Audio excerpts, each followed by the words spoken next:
दीदी आप चिंता ना करिए, हम कल से ही काम पे आ जाते हैं। अब तो हमारी बिटिया पूरे 3 महीने की हो गई है। आपको हमारी कितनी ज़रूरत है हमको पता है। रेशमा ने पूनम से फ़ोन पर कहा। रेशमा पूनम के घर में काम करती थी। पिछले 4 महीने से छुट्टी पर थी क्योंकि वह माँ बनने वाली थी। पूनम अपनी काम वाली रेशमा को इतना प्यार करती थी कि उसने बिना पगार काटे रेशमा को 4 महीने की छुट्टी दे दी। पूनम बहुत ही नेक दिल इंसान थी और वह हर इंसान के सुख दुख को समझती थी। पूनम खुद भी माँ बनने वाली थी, लेकिन फिर भी उसने रेशमा की तकलीफ समझी और अपने सहारे के लिए अपनी छोटी बहन को बुला लिया था। पूनम के ससुराल में सास ससुर नहीं थे, बस जेठ जेठानी ही थे। वे भी दूसरे शहर में रहते थे पति के साथ। अकेली रह रही पूनम रेशमा को अपनी बहन की तरह समझती थी। हर तीज त्योहार पर उसके परिवार के लिए कपड़े और मिठाइयाँ दिया करती थी। रेशमा को जब बेटी हुई तो बड़ी ही उमंग और उत्साह के साथ उस बच्ची के लिए ढेर सारे कपड़े और खिलौने लेकर गई थी। और दूसरी बार लड़की पैदा होने के कारण सास के तानों से उदास रेशमा से बिटिया को हाथ में उठाकर कहा था, रेशमा लक्ष्मी आई है तेरे घर, उदास मत हो, खुशियाँ मना। बेटियाँ तो अपना भाग्य लेकर आती हैं और मैं भी तो हूँ तेरे साथ। अपनी मालकिन दीदी की बातें सुनकर रेशमा भी मुस्कुराई थी और उसे एहसास हो गया था कि वह अकेली नहीं है। 4 महीने बाद जब रेशमा पूनम के घर आई तो पूनम का 8वां महीना चल रहा था।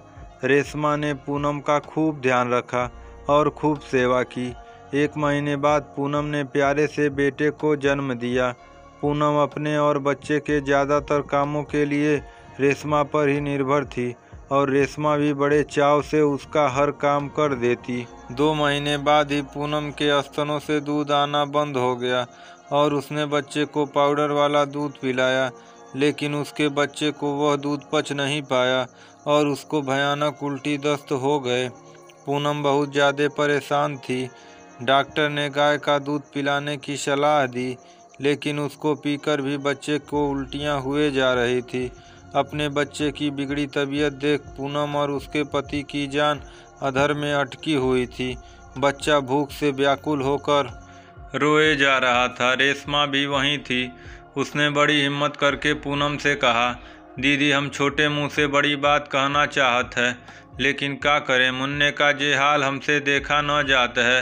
हाँ बोलना रेशमा बोल, अगर तेरे पास कोई तरीका है तो मुझे बता मेरी बहना। पूनम ने कहा, दीदी हमें अभी तक खूब दूध आवत है, अगर आप कहें तो मुन्ने को हम दूध पिला दें। मुन्ने का रोना हमसे देखा न जा रहा है दीदी, रेशमा ने कहा। रेशमा की बात सुनकर पूनम को ऐसा लगा जैसे किसी ने उसकी सारी परेशानियों का हल बता दिया है। आंखों में आंसू और होठों पर मुस्कुराहट लिए वो बोली, हाँ रेशमा प्लीज पिला दे तू दूध अपना उसे। मुझ पर दया कर मेरी बहन, अगर तेरा दूध पीने से मेरे बच्चे का रोना शांत हो जाए तो उम्र भर आसान तेरा रहेगा। रेशमा ने जल्दी से रो रहे बच्चे को गोद में उठाया और दूध पिलाने लगी। रेशमा का दूध पीने से बच्चा थोड़ी देर बाद सो गया। अपने बच्चे को शांत देख पूनम और उसके पति ने चैन की सांस ली। पूनम ने रेशमा से कहा, रेशमा मैं तो अपने बच्चे की खराब तबीयत से परेशान होकर ये भूल गई कि तूने कुछ महीने पहले ही बच्चे को जन्म दिया है। तेरा दूध तो आता होगा, लेकिन तुझे तो सब पता था, तो फिर तूने कल क्यों नहीं कहा? कल से कितना तड़प रहा था मेरा बच्चा। दीदी हम आपकी काम वाली हैं और आप हमारी मालकिन। हम गरीब हैं और आप अमीर। हमें डर लागत रही कि आप का सोचो, लेकिन आज हमसे रहा नहीं गया दीदी, रेशमा ने कहा।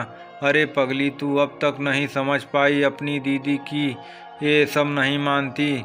मेरा तो बस यही मानना है कि माँ तो माँ होती है, चाहे अमीर हो या गरीब, चाहे नौकर हो या मालकिन। माँ का पद इन सबसे कहीं ऊंचा है। आज से तू भी इसकी माँ है। पूनम ने ये कहते हुए रेशमा को गले से लगा लिया और दोनों की आंखों में ममता के आंसू बरसने लगे।